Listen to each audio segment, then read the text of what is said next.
Here we go again.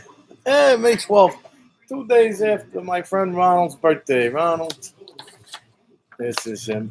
May he rest in peace. Long time ago, when we were part of the 15th Avenue crew. This was our clubhouse, our second clubhouse. I think Ronald's the one over here by the bike. Let me see it on this side. This kid right here. Now that's many years after we started hanging out together. I remember back when we first started hanging out, we used to hang out on 71st Street in an apartment building basement. And what happened one night, I remember it was pouring rain, and we were down in the basement. We used to have a clubhouse in the basement. And our side was us kids, and the other side was Tilio and the older guys. And so it was raining one night, and we were all down there hanging out. Me, Peter, Ronald, Joe, his brother, my brother Richie, Dennis, Fat Bull, and we're all out in our little yellow raincoats. So I think I was about 10 years old, maybe 11. So you got the yellow raincoats with the galoshes, the black galoshes. So we say, okay, what are we going to do? Let's go out and climb Tintin. Now it's pouring rain, thunder, and lightning. Okay, and Tintin is a roof in the backyards on 71st Street. Everybody's garages was behind the houses, and so they were pretty much all connected. You could run the whole block across the roofs of the garages, except for some spaces. They were 1, 3, 4 feet apart. So, and then there was Tintin, which was an arched roof. It was an A-frame. It's about 10 feet high.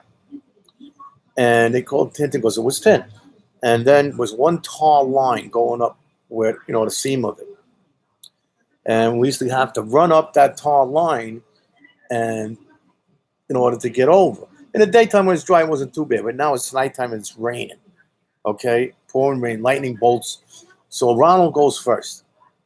He hits Tintin, bam, he gets right up the fucking line, grabs the top, and pulls himself over. Next is my friend Stevie the Bull. Stevie the Bull was a year older. He was a big, heavy set guy. That's what we called him, the Bull. Anyways, so he goes next. He gets it halfway. He slips. He misses the tall line, so he can't get up. So now he's holding on to the top of the roof. So we all pushing him. Me, Joe, my brother, Dennis, Pete. We all push him over the top of the thing. So now we all next in line, bing, bang, boom, we all go. So as we're going down, we finish climbing, we jump the roofs, the spaces in between. Like I say, it's pouring, this lightning flashing, and we get to the end of the block, which is where Ronald lived at the end of the block. So then we're looking for Ronald. Ronald, So what happened? I said, Joe, did he go inside? So Joe went and looked for him. So Joe come back out, he's not at home.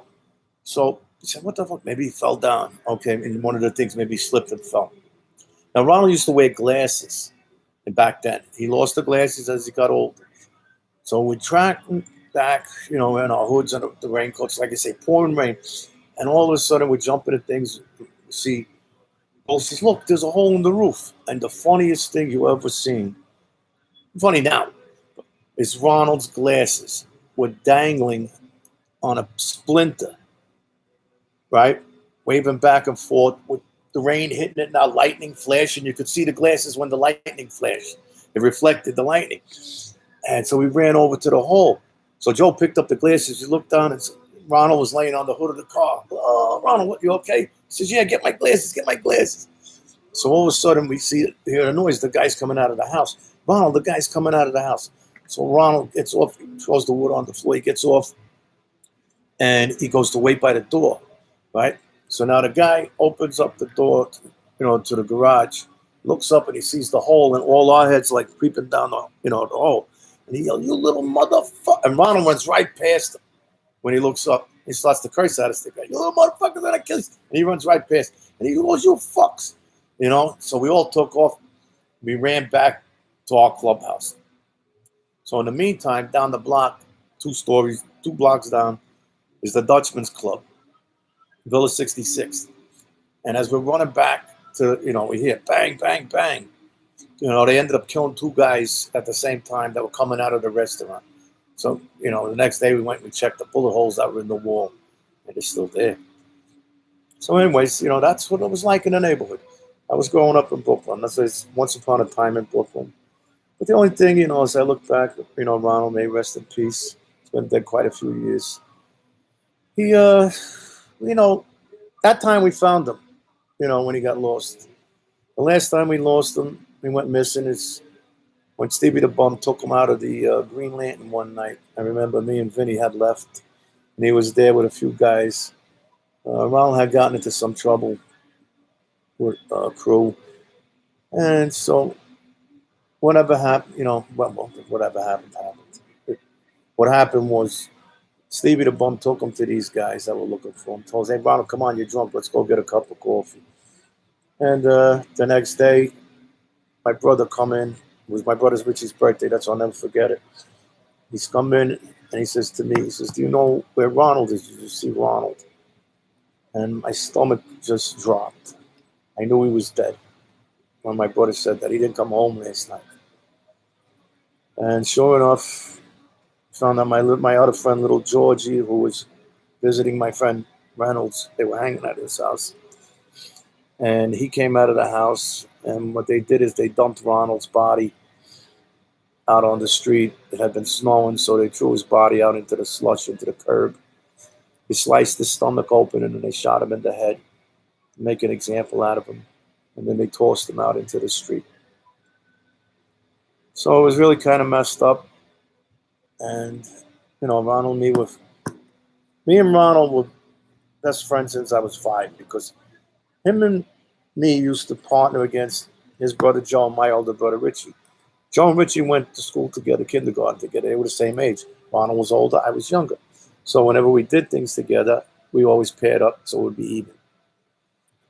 Yeah, so, then we had to go, we had to go to the funeral, and I'll never forget it. His mom, Louise, I was the first one there. My brother Richie was behind me. And, I went up and viewed the casket, gave him a kiss goodbye. My brother knelt down next to me, said prayer for him. Then we got up and went to go, just say something to Louise, to give condolences to Louise.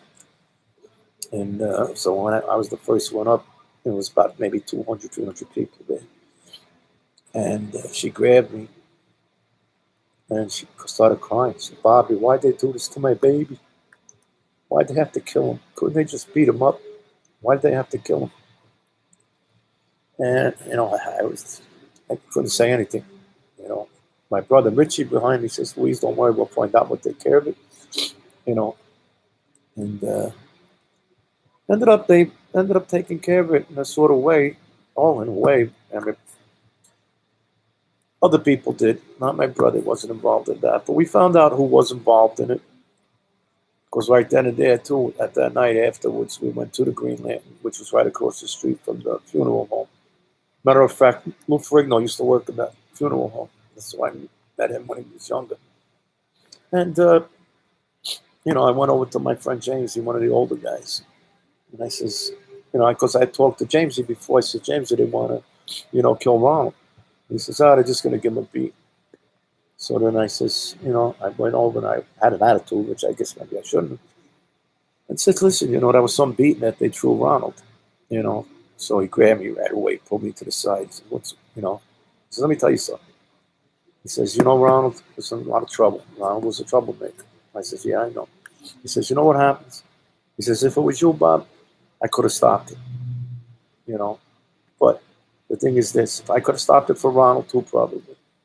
But the thing is, if he would have done something else after that again, they wouldn't just kill him, they would have killed me too." He says, "You're going to tell me honestly he's not going to get in any more trouble?" So I says, "No, I understand." So I kept my mouth shut and went about, we celebrated his life that night and drank. And then the next couple of days, some different things happened.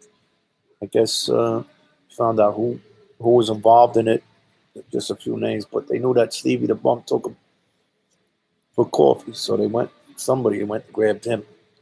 And it was my other friends, he was uncle to my other friends. A couple of my other friends that we were close with.